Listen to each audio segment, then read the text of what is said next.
Hello everybody and welcome back to Isla Napali. Welcome back on Sunday and welcome to maybe one of my most favorite episodes on Isla Napali so far. This episode is quite some special thing. Not really in terms of what we do, but in terms of how much your feedback has helped me to do this. So this episode is divided into 4 segments actually, because I recorded like 4 segments of this thing. The first 2 being before your feedback of the last episode. The second 2-ish things, you can't really tell whether there is a cut or not. I'm gonna keep you updated. Is definitely from where your feedback is put into. So on Friday, in Friday's episode, I said, okay, I've already pre-recorded for Sunday, and in terms of footage, I did so. So it's now sped up by like 12 times instead of 7 times to fit this all into one episode.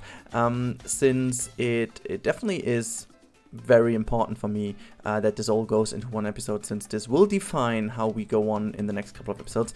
At the moment, for me, it's really hard to play anything else than Isla Napali, because I'm really sitting here, my fingers are inching to play Isla Napali again. I've got so millions of ideas in my head, also thanks to your feedback, and I am also so humble and feeling so grateful that you guys are keeping it up, and your stories about what this dive coaster is kind of made of and what has been here beforehand are so creative. Like, I dig some of them really, and I want to go into detail a little bit more, since the footage you see right now is, as I said, and I intentionally left that in, from before your feedback, and you have seen me just doing the sidewalks on the stairs and stuff like that, but I can already tell you the stairs won't last that long. They will be even changed in this episode, since your feedback, obviously, it was so clear that you're right. The feedback you gave me on the stairs going down to the splashdown segment, they are more than dangerous. Honestly, they are like super dangerous. It's somehow weird that I haven't seen that, but I think it's something pretty normal. Sometimes you're just so in the flow, and that something that obvious totally is missed by you, because you know, at the moment where I was building the stairs, they were like totally fine for me. They were like absolutely normal, and I thought, okay, this is totally fine.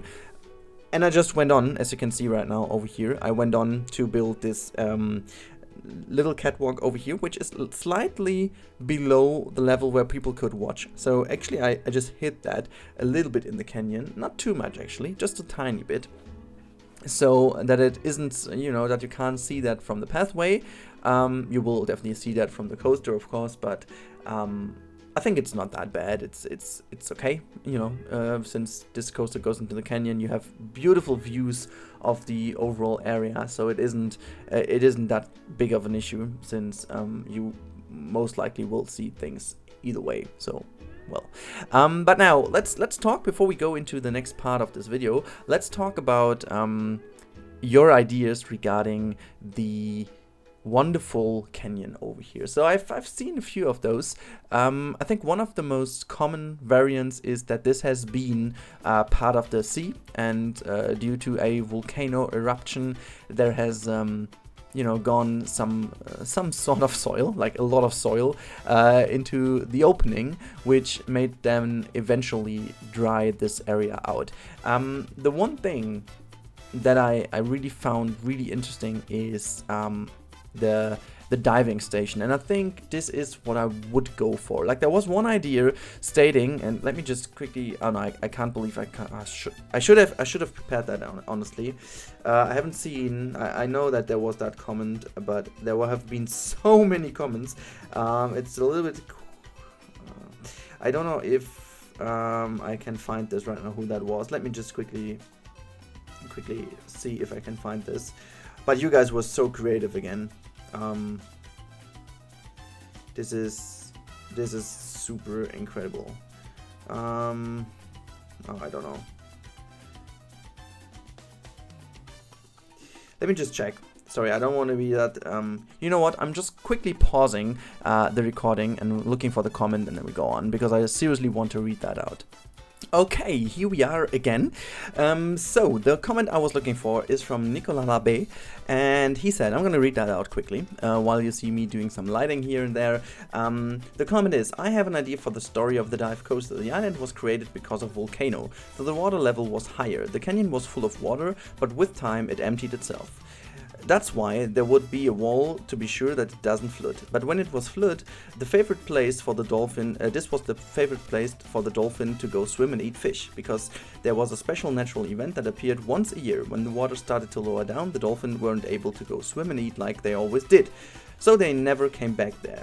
As the coaster is supposed to represent the dolphin swimming and chasing after fishes to go eat, to give an example of what would have been.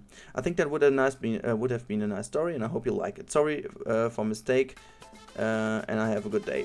Oh, well, I can't really see that there is a mistake, but I was just my reading was bad. So this story, I think it's perfect. I can definitely tell that this is a location where the opening has been there for like years already, and I mean we are facing this serious issue of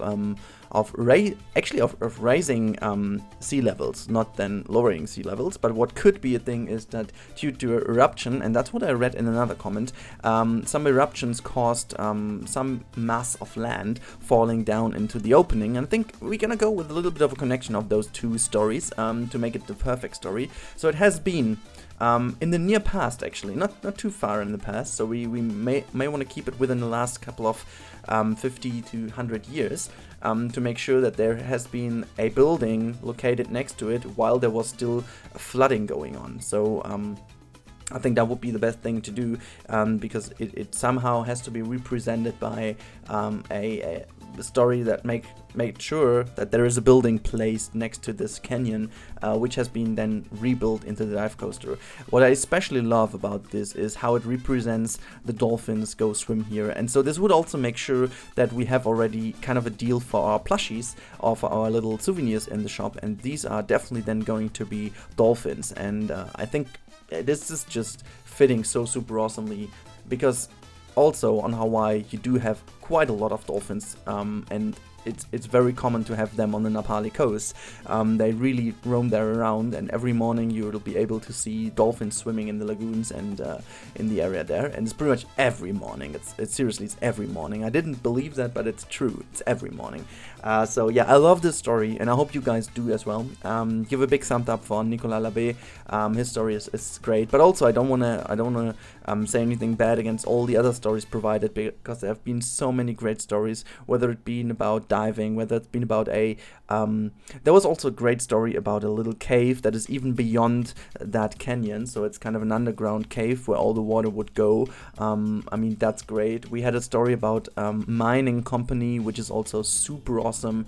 I could also imagine about some reliefs from the Second World War, but I don't want to go into this terrain, to be honest, because we will be tackling this terrain either way on this island, because we have to. But for the moment, it's I think best to not dig this topic too much at this very point. But yeah, now enough about the backstory. We are at the point where you guys helped me quite a bunch, and this is with the stairs. I totally get that it was definitely not the best idea to have these stairs going completely straight downstairs, because if you just go a little bit too fast and you start tumbling in front, you will basically fall down until the very end of the stairs and, you know, potentially have broken your neck already. So what I did is I just adjusted the stairs into something that is way more safety than it would be with the version I had before. I don't even, it's so weird. I don't really know why I did this. I am a little bit struggling with those pieces over here. They are super awesome from the workshop, by the way. It's like kind of a standardish, very standardish jank barrier, but I love this so much because it fits this backstage theme so much. And it does look nice, and it's very simple. It isn't recolorable, but it is the color of it is nice enough to use over here. It blends well together with the concrete, and so I chose this one to be everywhere.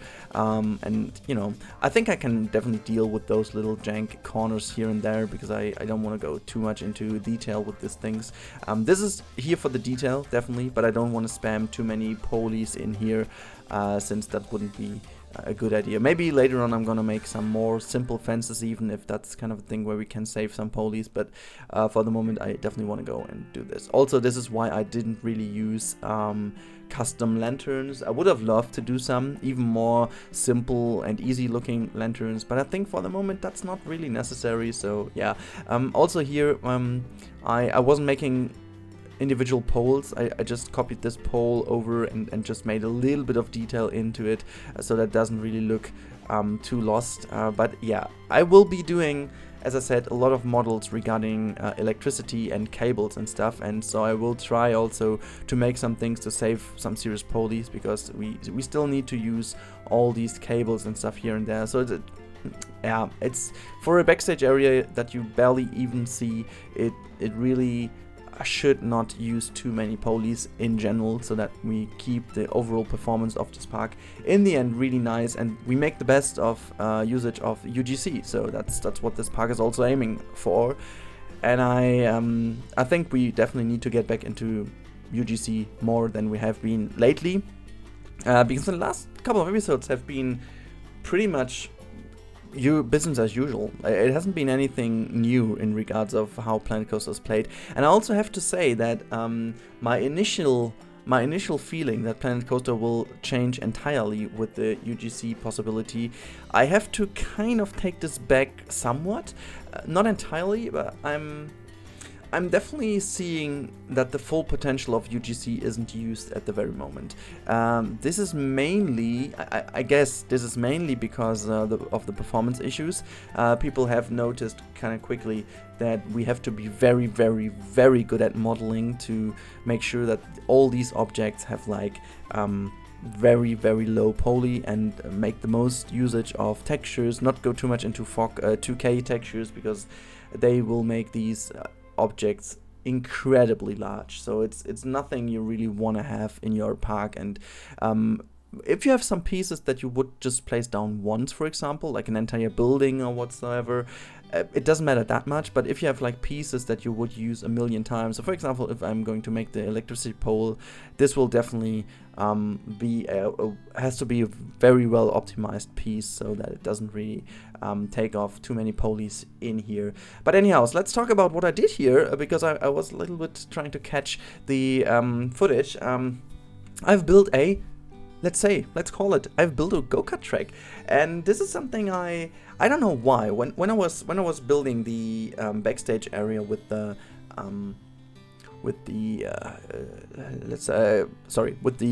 improvement of the stairs, I was having that idea that I was like, I was reading some comments that there was a little discussion going on in the comments about whether a new coaster edition in this area would make sense or not, and many people commented on that basically this area wouldn't be the best for having another coaster, because we have already two thrill rides here and we need something more for the family. And here's what I did. I put the go-kart track on here, mainly because I wanted to have a little bit this area in between here. You've seen me changing the path quite dramatically. I've already prepared a little bit of path interaction here and there. I wanted to make this all a bit more realistic, and what I will be doing in the future as well is I'm definitely gonna do this a very, very, very jank looking simple area of this park, because it's I mean, this is seriously something I really need to use over here, since it's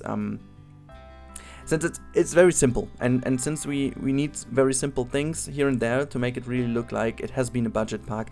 This is one of the most budget things you could have done in the past. Like, really slap a simple go-kart track somewhere, make it run the whole day, and use all the oil brought here, because we will have changed the energy supply into renewable energies. This is what you guys asked for, so we had kind of left a lot of oil and stuff, and fuel, which then has been used for the go-kart tracks. And go-kart tracks are kind of always a very nice addition for people and for the whole family, and to have this in this location, I think is pretty much a good choice.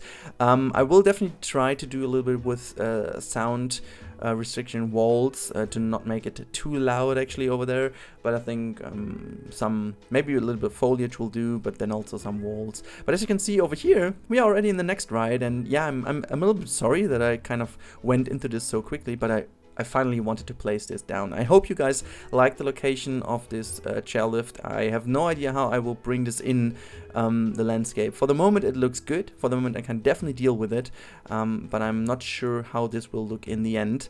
But yeah, that's about it for this episode. I hope you enjoyed. Many additions here, many things to comment about. If you like the go-kart track as an addition, do you like the new stairs, do you like the positioning of the chairlift, many things. But I hope you have a great day and a great Sunday, and see you in the next episode of Isla Napali. Bye bye. We should be hiding out wherever we may find